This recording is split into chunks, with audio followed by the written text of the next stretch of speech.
Good morning, everyone. I hope all of you are in best of your health. I'm your English teacher, and today I'll be delivering the first lecture of week 1. As this is the literature class, so let's start with the novel Moby Dick. Moby Dick actually is the main character of this novel. This is the name which is given to a whale, actually a sperm whale. So let's put this novel aside for a while and let me share a few fun facts about the sperm whales. Sperm whale is actually the largest mammal on the face of the earth. It is not only the largest mammal, it is also as big, as large as one huge dinosaur. Another fun fact about sperm whale is that it can hold its breath for 30 minutes.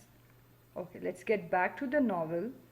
So now all of you know that Moby Dick is the main character of the novel written by Herman Melville. So Herman Melville is actually the writer of this novel. Herman Melville was an American novelist, a short story writer, an essayist, and a poet. Most of his novels, stories, and poems are having touch of marine life. There is a reason for that. And that reason is that he had been working as a sailor on many ships since his teenage. As he was 12-year-old when his father died, and he was supposed to work hard to make both ends meet. It means to support his family. So he started working hard as a cabin boy on many ships. And there he was, captivated by this mesmerizing beauty of marine life that he started writing about that. Let's start with the chapter 1 of the novel. Chapter 1 of the novel starts off with the very famous line, and that is, "Call me Ishmael." Ishmael is another important character of this novel. He's not only the character, he's also the narrator of the Moby Dick. Narrator is actually the person who narrates or tells the story to the people. So Ishmael is not the character, he is also the narrator of Moby Dick. Okay, so Ishmael was actually also fascinated by the marine life, the beauty of underwater life, and he was so much interested. He was so much interested in going to Nantucket. Actually, Nantucket was this small, tiny, isolated island in Massachusetts, and which was very much famous for whaling. So Ishmael, who was very much fascinated by the beauty of marine life, he wanted to go there and join that, whaling business and all that. So for this purpose, he left Manhattan and he arrived in Bedford. Though his destination was Nantucket, but unfortunately he missed the ferry, so he could not make up to that. So then he decided to stay there for a night. For this purpose, he started looking for an affordable inn, because he was not that well off and he was not having enough money to afford an expensive inn. So this was the reason that he started looking for an affordable inn. After some search, he found an inn named the Spouter Inn. He went inside the inn, and there he met Mr. Coffin, who was the owner of the inn. He talked to him and he told him that he wanted to have a room for a night. But Mr. Coffin told him that that inn is not having any room vacant. But then he told him that there is a room with 2 beds. One bed is occupied by a harpooner and he could have the other bed. After giving it a thought, Ishmael decided to stay there. He decided to stay there, and now he was supposed to share a room with a harpooner. Harpooner actually means, a person who hunts whales, who kills whales. That person is called harpooner. So The name of the harpooner was actually Queequeg. This is quite a strange name, but you will learn it with the passage of time. This is Queequeg. Queequeg. Okay.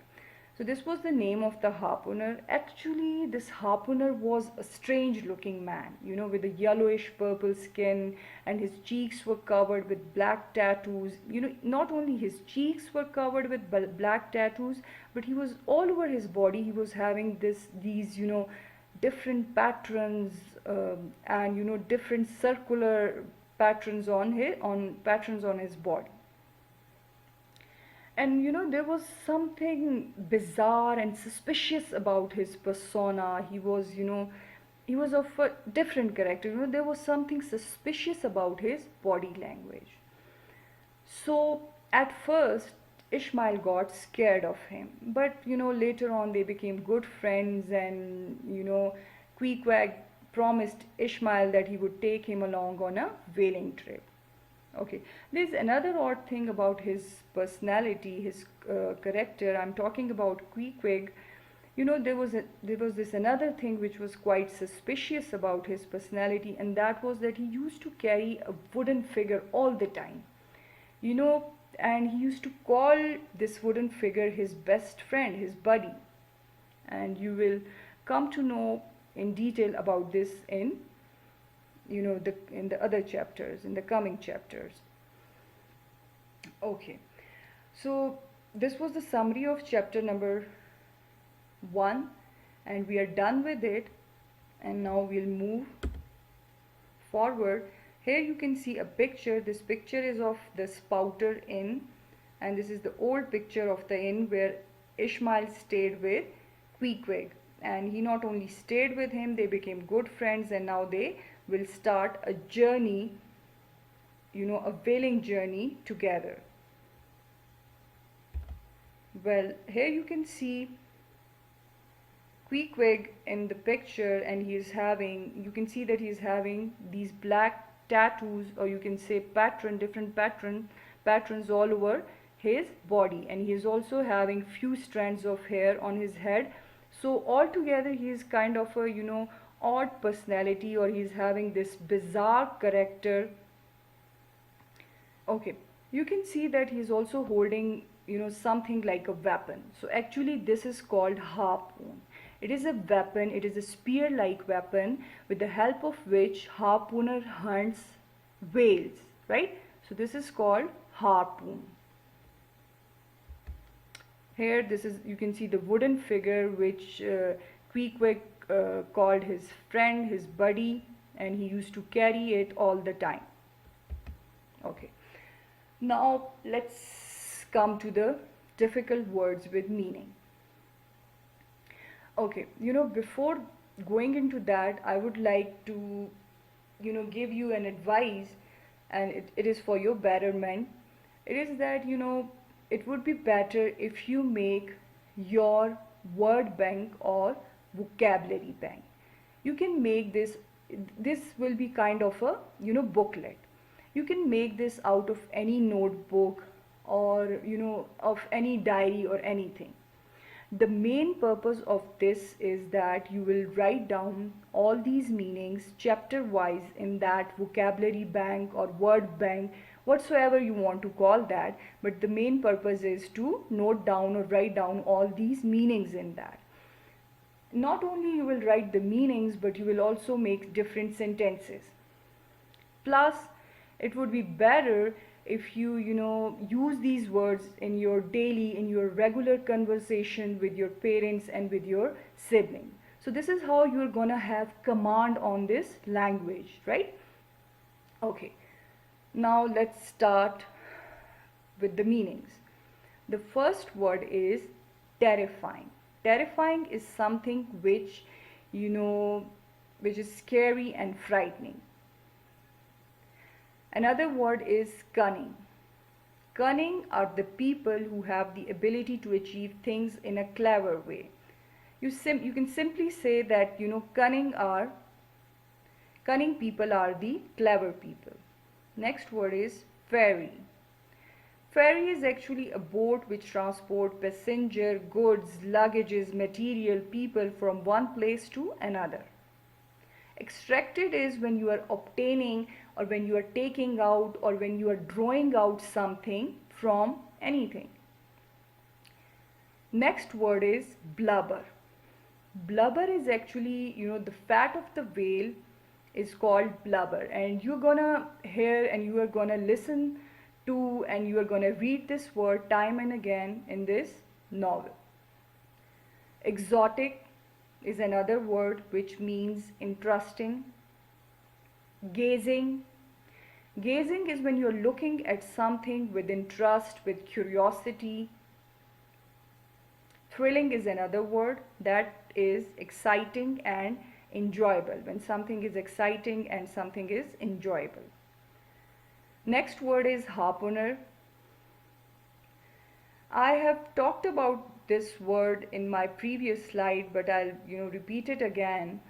Harpooner is actually the person who kills whales with a spear-like weapon. Even I've showed you the weapon in that picture when Queequeg was carrying or holding that weapon. So that weapon is also called harpoon. Next word is devoured. Devoured is when you are eating something eagerly and quickly. The other word is savage. Savage. Savage means very cruel, uncontrolled, inhuman, fierce, ferocious. So these are the words which are the synonyms of savage. Another word is reluctantly. Reluctantly. Reluctantly means unwillingly. For example, if you are doing something, you are doing it, right? But you don't feel like doing that. You don't want to do that. So you are doing that work or that thing reluctantly. That is unwillingly. Next is chuckle. Chuckle is, laugh, but quietly and softly, not loudly. Bald is a very common word, is a very simple word, and you must be knowing the meaning of that. It means having little or no hair on your head. Tripped over is another word which means when you knock something with your foot and you fall down, that is called tripped over. Next word is grunt. Grunt is to make low sound when someone is annoyed. And grunt is the sound which is usually made by the animals. And this is the sound which is, not, audible, but which is less audible rather. Other word is anchored. Anchored is the word that you must have heard about a lot. Anchor person, media person, it is the one who actually presents or deliver news. So, but here the word anchor is having a different meaning. Anchored means a heavy hooked object which is dropped from the ship or a boat, and this object is attached to the chain. So it is dropped from the ship or a boat into the water to make the boat stay in one place, right? Another word is generosity. Generosity means readiness in giving and helping people, right? When we say that that particular person is generous, it means that that person is all the time ready to, give people money or things, anything. And that person is all the time ready to help people out. Okay, so we are done with our lecture 1 of the week 1. And in the end, I would like to convey a very important message to all of you, and which is also the need of the hour. It is that please, it is a request from my side that please stay home, stay safe, protect yourselves, protect your loved ones, and protect your country. Take care. Thank you.